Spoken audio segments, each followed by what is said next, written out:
Imagine driving through a barren desert. The sun has just set, and the only light is the faint glow of your headlights. You're alone, with nothing but the hum of your engine as company. This is the chilling tale of a man whose journey through the Arizona desert took a turn for the uncanny.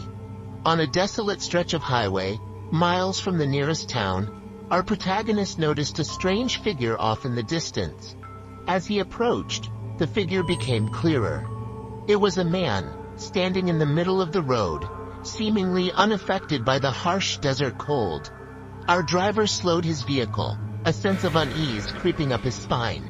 The figure stood still, a silhouette in the dim light, its face obscured by the shadows. As our protagonist got closer, the figure, as if moved by an unseen force, disappeared. The driver blinked, rubbed his eyes, but the figure was gone. His heart pounded in his chest, his hands gripped the steering wheel tighter, his breaths came out in short, panicked gasps. He looked around, squinting into the darkness, but there was no sign of the mysterious figure. He was alone again, in the middle of the desert, with nothing but the eerie silence for company. He was shaken, a sense of dread washing over him, his mind racing with questions. Who was that? Where had they gone? How could they just disappear? With a shudder, he put the car into gear and began to drive away. The desert seemed even more desolate now, the silence louder. He tried to shake off the fear, to rationalize what he'd seen, but the figure, its sudden appearance and disappearance, defied any logical explanation. As he sped away, he glanced in the rearview mirror, only to see the figure standing in the middle of the road, watching him drive away. The sight sent chills down his spine, a chilling reminder that there are things in this world that are beyond our understanding, that defy the laws of nature, that lurk in the shadows, waiting for a chance to step into the light. Now transport yourself to an old abandoned hospital, where the echoes of past patients can still be heard. Picture a hulking structure, left to decay and the ravages of time, its once bustling corridors now eerily silent. In the heart of this desolation, a group of brave or perhaps foolhardy urban explorers decided to delve into the secrets this forsaken place held. They stepped through the creaky, rusted front doors, their flashlights cutting through the oppressive darkness, their hearts filled with a mix of anticipation and dread. As they navigated the crumbling hallways, the stale, musty air around them seemed to grow colder, a foreboding chill that seeped into their bones. Then, the inexplicable began to happen. Objects moved on their own, as if pushed by invisible hands. The rustle of old medical records being shuffled, the clatter of a fallen bedpan echoed through the abandoned wards, each sound amplifying the growing terror within the group. The explorers pressed on, their curiosity piqued despite their fear. But the hospital had more horror to offer. Strange disembodied sounds began to fill the air.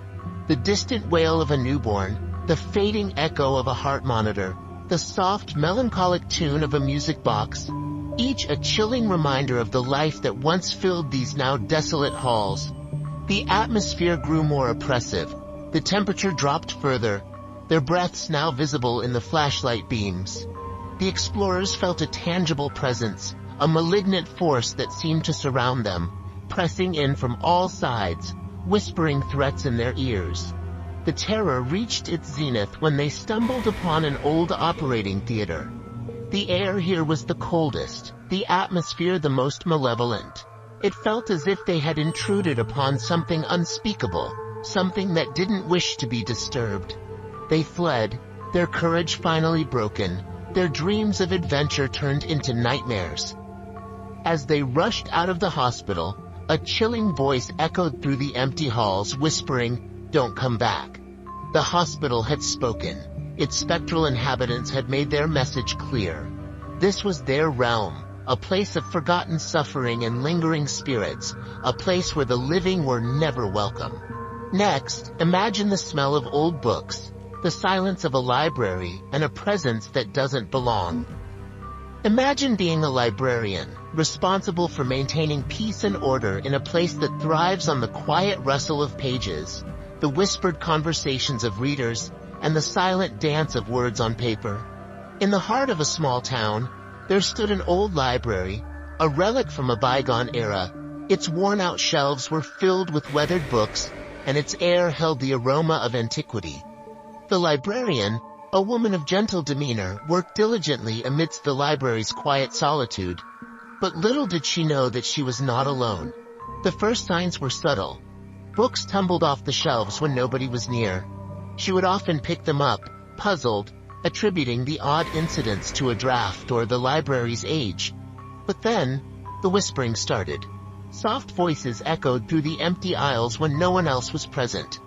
They were faint, like a breeze rustling through leaves, but distinctly human. The librarian tried to ignore the whispers, but the feeling of unease grew. It felt as if unseen eyes were constantly watching her. The library's peaceful silence was replaced by a chilling quiet. A quiet that was heavy with the presence of something unseen, something that didn't belong. The librarian's fear escalated. She felt a chill run down her spine every time she crossed the library's threshold. The books continued to fall, the whispers grew louder, and the feeling of being watched intensified. The once cherished library had now become a place of dread. Despite her fear, she continued her work, hoping that the strange occurrences were just her imagination playing tricks. But the unseen presence was relentless. It was as if the library itself had come alive with a spectral inhabitant. Eventually, the librarian decided to leave her job, unable to endure the eerie atmosphere of the library any longer. But the memory of the haunted library never left her. Even after she left her job, she could never shake off the feeling of those unseen eyes watching her.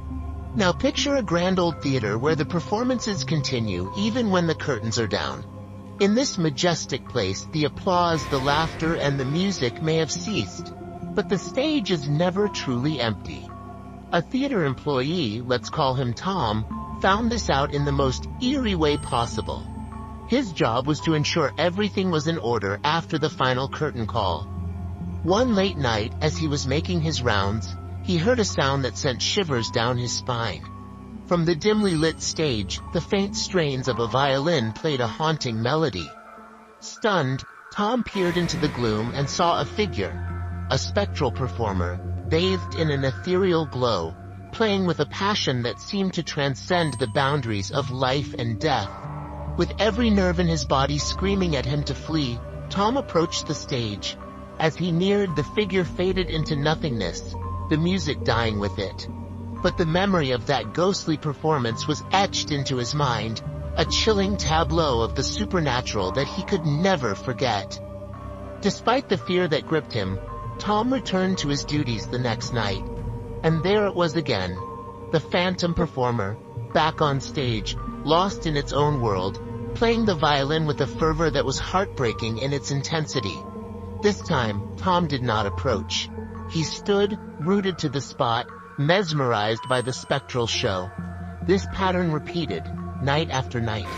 The phantom would appear, play its mournful melody, and vanish whenever Tom dared to approach. The uncanny nature of the apparition was terrifying, yet oddly captivating. It was as if the phantom was bound to the old theater, forever destined to perform for an audience that was no longer there. Tom eventually left his job, the haunting memories proving too much for him. But even now, as he lies in bed at night, he can't shake off the eerie sound of that violin. Though he no longer works there, he can't help but wonder if the phantom performer is still taking the stage. These tales send a chill down the spine, don't they? As we wrap up, let's remember the pulse-racing encounters that we've journeyed through today. We began with the desert, vast and silent, where an unsuspecting traveler encountered the chilling apparition of a long-lost wanderer. The eerie silence of the night, broken only by the whispering sands, amplified the terrifying encounter, leaving a haunting impression that lingers in our minds. From the silent desert, we moved to the haunted hospital. The uncanny happenings there, the inexplicable sounds, the sudden drops in temperature, and the spectral nurse who roams the abandoned halls. Each element added another layer to our tapestry of fear and mystery. The haunted hospital served as a stark reminder that sometimes places hold on to the souls that once inhabited them. Next, we delved into the depths of the old library. The hush of the library, disrupted by the spectral librarian, added a unique flavor to our collection of eerie narratives. The ghostly figure, forever lost in the world of books, created an enigma that's hard to shake off. And who can forget the phantom of the theater? The specter forever trapped in his last performance, forever seeking the applause that never comes. It was a chilling tale that reminded us that even in places of joy and entertainment, the spectral world can make its presence felt. Each of these stories, in its own way, has added to our understanding of the unexplained, the mysterious, and the downright scary. It's a world that exists alongside ours, yet remains largely unseen and unexplored. If you've enjoyed these tales and they've stirred in you a curiosity for the paranormal, or if they've reminded you of your own encounters with the spectral world, we'd love to hear your stories. Share them with us. Let's unravel the mysteries of the ghostly world together. Remember, the next time you feel an unexplained chill or sense a presence when you're alone, you might not be alone after all. Good night and sweet dreams.